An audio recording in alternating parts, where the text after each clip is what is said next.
Happy New Year, everyone. Happy New Year. Hope you all had a great New Year and hope you had a wonderful holiday season. Yeah, we had a nice break.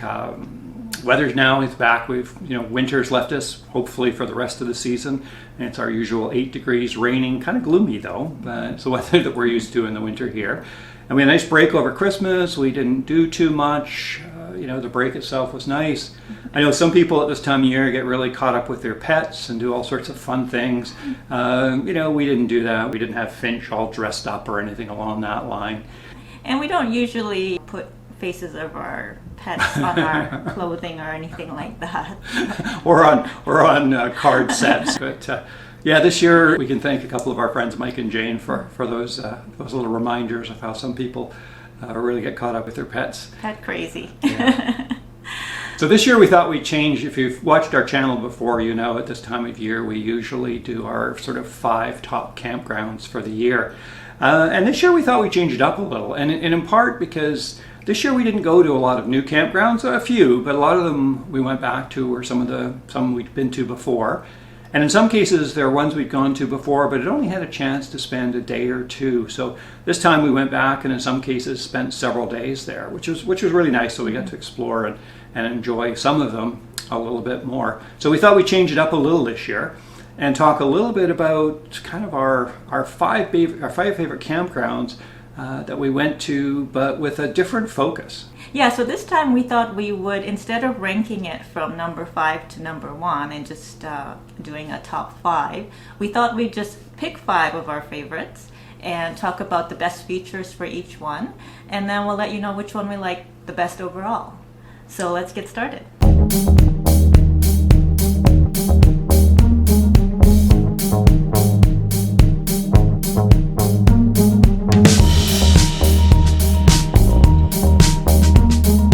And one thing we should note too, and Mickey and I were just talking about this a few minutes ago, we recognize that campgrounds are somewhat reflective of what we like to do when we're there.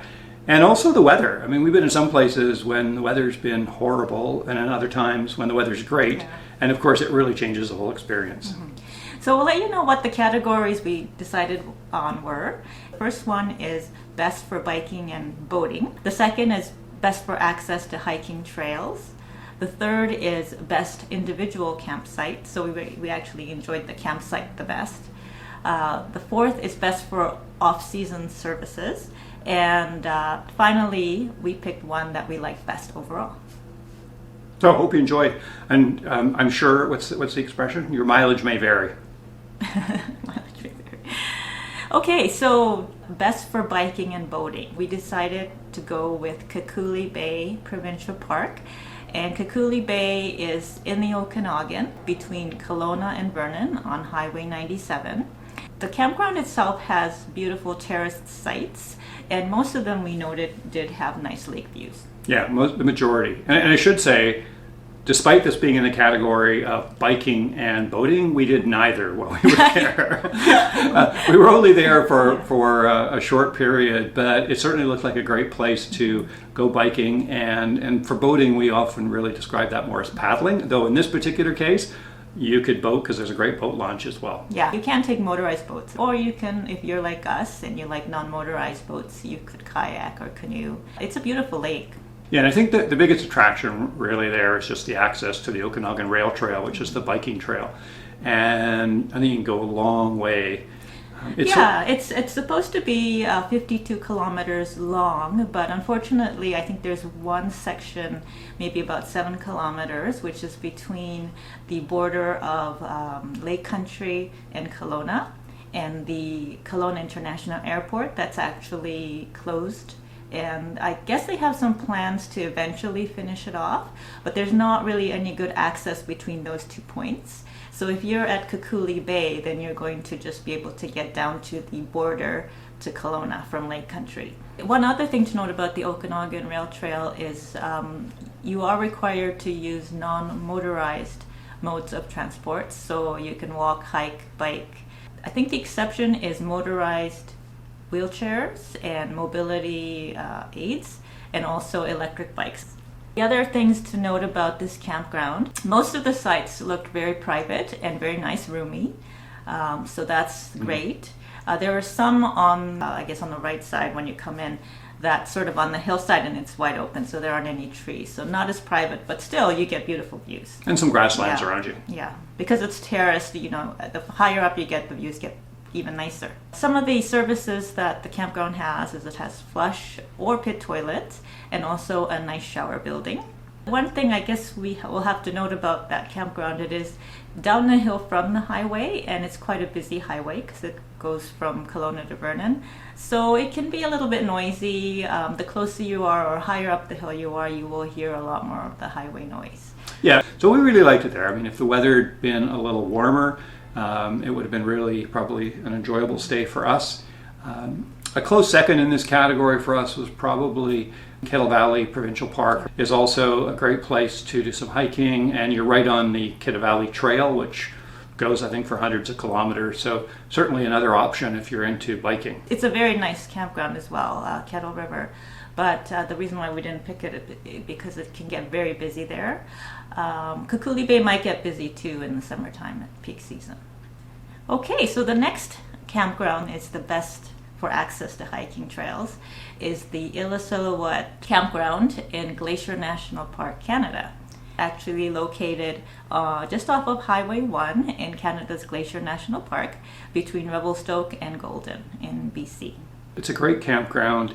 It probably would have even been my personal favorite place for the year, and I guess that's a giveaway that it isn't, if we'd had a nicer camp spot. There's a number of campsites that are there. When we were there, I think half the campground roughly was closed down due to some flooding damage. And the spot we had, which was fine, if we'd had one of the nice ones, say near the river, though we were only probably about 100 feet from the river, it may have bumped up the experience, but it's just such a great spot where it's located. One thing to note about the campground as well is if you're in any of the national parks in Canada, you do require a pass, and you can buy that per day or you can buy it annually. Illecillewaet campground has a total of 60 first come first served sites. So no reservations. Yeah, you can make reservations at another campground called Lougheed, and but that one is a little bit further away from the main hiking trails. The Illecillewaet campground is really the base camp for all of the major hiking trails in Glacier National Park. And it's great because the trails are, I mean, first you can walk from your campsite for less than 10 minutes and be at a junction of two rivers watching the sun set on a mountain, to some really long, technically difficult trips, all so close to your campground. So it's just a wonderful place to spend time. I think we spent like a good 5 days there. Mm-hmm. There is an on-site park operator kiosk, I guess you could call it. During the day? Yeah, during the day. So it is. There are staff there. And they do also have interpretive programs as well in the evening. I don't know if it's every night in the summer, but we did see 2 of them. Yeah, I think they're most nights. So we went twice and we really enjoyed them. I think we did one on the history of the railroad, and then on the other, which was, I think, just a history of that particular park, and it was great. Yeah, and there's historical significance at that park. There is a site of the former Glacier House, which was a 90-room hotel. They were open in the late 1800s, early 1900s. Yeah. But you do see remnants of it, so it's really interesting, and there's signs to tell you about the hotel. And also there's a lot of history of Swiss guides.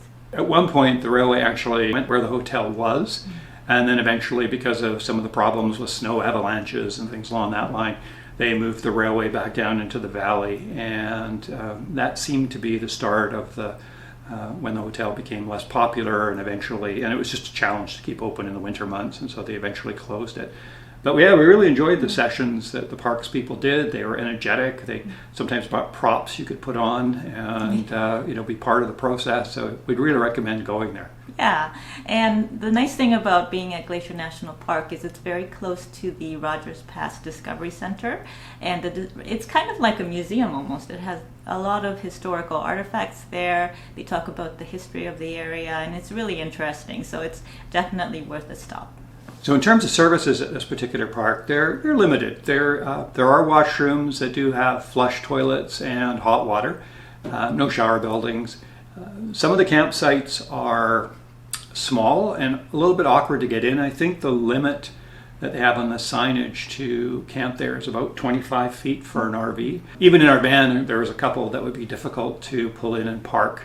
But there were some people there with, I think, even larger RVs than the park specs suggested. But some of the sites are great. Some of them are, I think they were originally designed mostly for tenting. So, I'm sure there's some great ones for RVs and a lot of good ones for tents. The other thing to note that there's no Santa dump. If you have a self-contained RV, there is no Santa dump there. You either have to you can drive. I think the closest one is at a private RV place called Canyon Hot Springs Resort. Canyon Hot Springs Resort, or you can do as we did and go into Revelstoke, and we did some sort of shopping and things like that. And then Revelstoke has a municipal RV dump as well that's free, as I recall. Yeah. So we really enjoyed it there. We were there several days. We hiked some easy trails, some hard trails, sat by the river a number of times, and it was just a really enjoyable spot. Yeah, it was just great. No real negatives other than we didn't get the nicest camping spot, but it was okay. It was okay. We were right in front of the washroom building. Yeah, which is nice if you want to use the washroom. Yeah. Okay, so the third campground that we chose, and we chose that one for best campsite, but it's just a wonderful, wonderful area. This is the Lower Lake Campground at Lougheed Provincial Park in Alberta, in the Kananaskis region.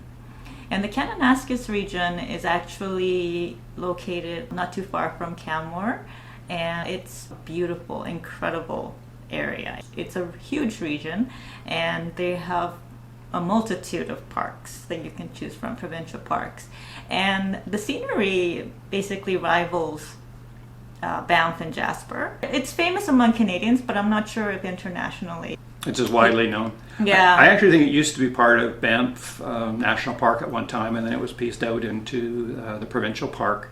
But we liked it primarily because the campsites that we saw and the one that we stayed in were big, they were very private, lots of trees, long access road into your campsite. It was like we had our own little park. Mm-hmm. And it looked like all the campsites were that way. Now, we stayed at the Lower Lakes Campground. The Lower Lake Campground, yeah. It was nice. I think all reservation, although you can show up, and if there's any spaces that are open, you can obviously take them.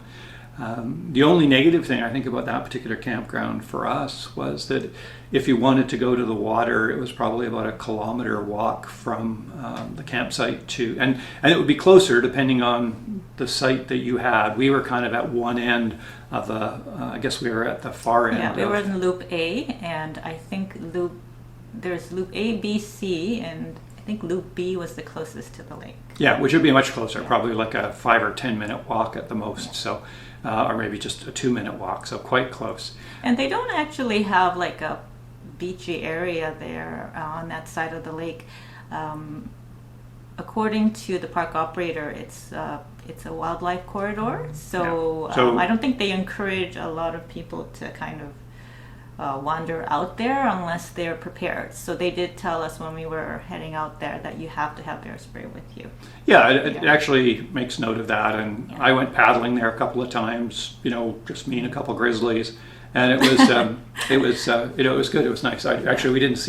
We didn't see any bears there, which was unexpected. I thought we might see some, but it was very nice. There are several other campgrounds in that area as well. Each, I think, even one of them has shower facilities.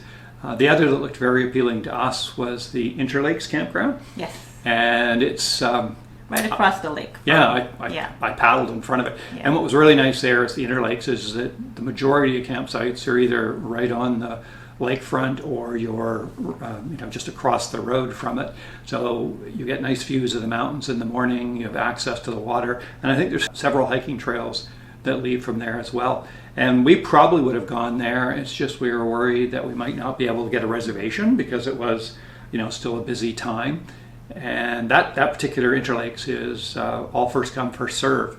And if the weather hung in for us, so when we were there the weather wasn't that great, and if the weather had hung in for us, we probably would have stayed a few extra days at the Interlakes campsite and likely really enjoyed it. And the other campground nearby there, and we actually popped over. We didn't actually see the campsites, but it's the Bolton Creek Campground, and it's right across the highway from our campground. And it has a Sanidump, it has flush toilets and showers. It has a general store, which we popped into. They have a place, ice cream. Yeah, they have a little food kiosk that sells ice cream and hot dogs, pizza, that sort of thing. So yeah, and they also have hiking trails that go from there as well. So there's so many areas that we would like to explore in Kananaskis. We only just got a little glimpse of it. Yeah, so if you're going to go, make sure you take either a kayak or a pack raft, probably a bike, because some of the trails around there are also paved biking trails. We walked some of them just to get to the store that Mickey was talking about. Just a beautiful area, and it didn't seem busy at all. I mean, the campground was relatively full, but even the highway Mickey referenced is really just a roadway, and it didn't seem, there's rarely any cars on it. So just a beautiful area, and we'd really recommend people exploring it. Yeah. The fourth campground that we selected, we chose it for the fact that it has the best off-season camping and services. Is the Skyview Campground in EC Manning Park. Yeah, so if you've watched our videos, you know Manning Park is kind of almost always an honorable mention for us. It's always a place we go to often in the summer or spring. We can do hiking, we can do paddling. There's a variety of different campgrounds there, a couple of them right near the river, Mule Deer, and which is probably one of our favorites, in Cold Spring. And then, of course, there's the big Lightning Lake Campground. But I think last year they opened up the new Skyview Campground. And Skyview Campground is it's where there used to be a number of dead trees from the pine beetle kill. And so they've cleaned up that. So, you know, we'll talk a little bit about the campground. I'd say the only negative thing I saw about it was the fact that, you know, there's not a lot of trees or bushes between your campsites because the campsite is so recently, well, it just because the campground was recently opened, and there just hasn't been a chance yet for some of the undergrowth to regrow. Yeah, so maybe the sites are not as private as some of the other campsites in Manning Park. Now, there are some sites that you can find that do have a little bit more privacy. We've been fortunate to do that. There's also some pull-through sites as well if you have a big rig. We've listed it as off-season, and the reason is because it's open all year.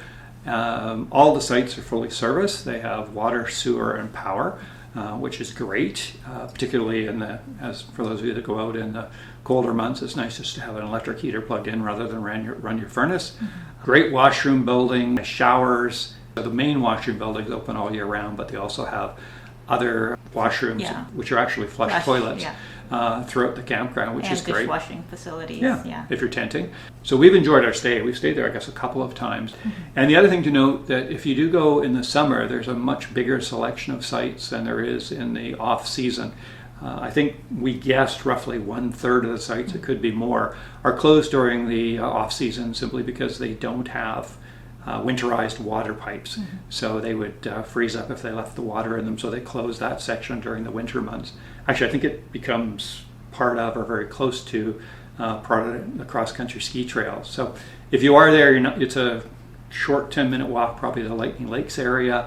There's hiking trails close by, biking trails, and in the wintertime you've got cross-country skiing, and you're not too far away from the alpine skiing that's at Manning Park. And the other thing that's nice is Manning Park Resort itself has a lot of services. It has a general store in case you forget to buy something like bread or milk. Beer. And beer. Oh yes, they do have alcoholic beverages there as well. And they have a pub and they have a restaurant. Yeah, and we've pretty much done all of those things there. And enjoyed it. Yep. Okay, so the best overall campground, drumroll please, is the Wilcox Campground at Jasper National Park.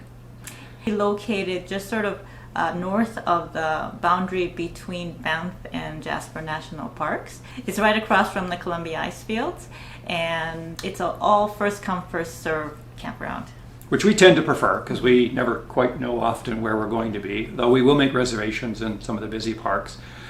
Two things also about Wilcox. It's right on the Icefields Parkway, which is just a wonderful drive. It's between basically Banff and Jasper. Probably one of the nicest drives in Canada. And so scenic if you're fortunate enough to be there on a beautiful sunny day. And there's also a number of campgrounds all along that way. So if you're used to going into Jasper proper or into Banff proper and camping there, those sites tend to be a little busier, though there are some more rustic ones a little farther away from either town. But if you're driving and stopping at any of the campgrounds along the parkway, there's several. They usually are close to either paddling opportunities or hiking opportunities, and they're just nestled in a valley between a couple of ranges of mountains. So it's just amazing, just very beautiful. Yeah, and quite a few of them are first come first served campgrounds, so you don't have to worry about booking a reservation unless it's like a really busy holiday weekend. The elevation at Wilcox is fairly high. I can't remember, but I think you're somewhere around 6,000 feet. And so that means it's not going to be as hot during the day and it's going to cool down at night, which is exactly one of the reasons we were there. You have outstanding views. When we were sitting and having lunch, we just looked at great mountain ranges, whether that was behind us or in front of us. You have access to a really nice hiking area. You can start off at the, I think it's the Wilcox Trail. Yeah, it's called the Wilcox Pass Trail. Pass Trail. Mm-hmm. And if you want to just go an hour up there, you'll get some amazing views. If you want to carry on, when you get up to the pass, you can choose to go up into other areas if you want to do longer days. It's just gorgeous. Yeah, the scenery is just stunning, really, because you've got the beautiful mountain ridge on one side, jagged peaks, and then you've got the ice fields on the other side, and then you're walking through this beautiful alpine meadow. And you can see a beautiful waterfall as well. So it's just unbelievable, and the trail itself isn't that long. Or that difficult. It's not that difficult. Yeah, you can walk maybe 3 or 4 kilometers, and you get into this incredible area, and it's a very popular hiking trail, so you can understand why it's very busy. And so if you're not staying at the campground and you need to drive over to the trailhead, then you'll want to get there really early, probably all summer long, and that's what's true for most national parks anyway. But it's just a beautiful trail. We really loved it. Yeah, it was definitely, between it and Illecillewaet, we really liked our campsite, albeit small. It was private, not too close to anyone else. It tends to be a lot of people just come in for one day, but we were there a few days. There is a size limit for RVs, and they're all kind of, you just pull off to the side. Most people don't have to back into their site, which is kind of nice. You don't have to do a lot of maneuvering around. Yeah. Not so much an issue in a van, but for those people that are traveling with a trailer. And there's also nice cooking shelters as well if you're in a tent. And there's pit toilets. Also, because it's maybe it's the thing with the national parks, when you stay there, they have a section for firewood. Now, when we were there was no firewood for whatever reason. You were allowed to have fires, but for some reason the contract hadn't delivered firewood. So they reduced the price of the fee, the camping fee. I can't remember, I think it's $26 or $28, but that includes the firewood and all the firewood you want, and a fire fee, if you will, or a permit fee for a fire. But they dropped, I think our campsite was $17 or $16 a night because there was no firewood available. And the other thing about that campground is there is a sand dump there. It's quite rudimentary. You only have kind of like a sewer hole in the ground and one hose, and I assume that's not drinking water, so it's probably just to rinse your hose with. Yeah, as I recall, that was it. We could just dump our tanks and rinse the ground if you need to. And we filled up with water at a different site on the way. Yeah, and it's a great place also to base camp if you want to visit the Columbia Icefield. The Athabasca Glacier is just a few minutes away, and they also have glacier walks and bus tours there as well. And you're not far from anything else. You're not too far from the visitor center. You're maybe a kilometer away, which has one minor advantage: is later at night you can sometimes piggyback off their Wi-Fi, but it has to be probably like 8 or 9 at night until maybe 5 in the morning. You might be able to get a few text messages through. Oh, and by the way, at the visitor center, you are allowed to camp overnight. So I think they have accommodations for probably around 100 rigs if you need to. It's probably more like a parking lot, but if you just need a quick place to stay overnight, that's a great option as well. Yeah, you have to have a self-contained rig. You couldn't be in a tent. Actually, some of our viewers, Steve and Darlene, I think, had sent us an email saying that they've stayed there and they really enjoy it because in the evening you get the cool wind blowing off the glacier. which would be kind of cool, no pun intended. Yes. And I don't think you're too far from Jasper, so if you wanted to go in for the day, you probably could. If there was something you wanted to do, laundry or do a gym workout at the rec center or something like that. Yeah. We just really enjoyed staying there. We did have a really scary incident there. If you watched our video, Finch, our cat, just ran off for a few hours, but luckily everything went okay. But despite all that, we still really enjoyed that campground. So we had to. We solved that issue, but we also met this wonderful couple, Mike and Deb, and they were so helpful to us in trying to find Finch. And then we had a couple of nights where we shared beer and wine with them, and it was truly enjoyable. So that made it a big plus for us too. Yeah. So that was the 5 campgrounds that we really enjoyed in 2022. There's so much to explore, and we always feel like we just scratch the surface of each area we go to. So yeah, and actually that's truthful. We usually do. If we're only there a day or two, we're just scratching the surface. And it's when we come back, we've seen that before. We've stayed, I think, at on the west coast at some of the beaches, and we've just there for a night or two, and we just get a taste of it. And then we go back and we'll spend 3 or 4 days somewhere, and we can hike or paddle, and then we really, really do get a chance to enjoy the area much more. Yeah. So we hope you found this video useful and hopefully enjoyable. And if you did, please be sure to give us a thumbs up and subscribe to our channel if you haven't done so already. And we and Finch, our cat, we'll see you next time. Yeah, we wish you safe travels in 2023. We'll see you next time.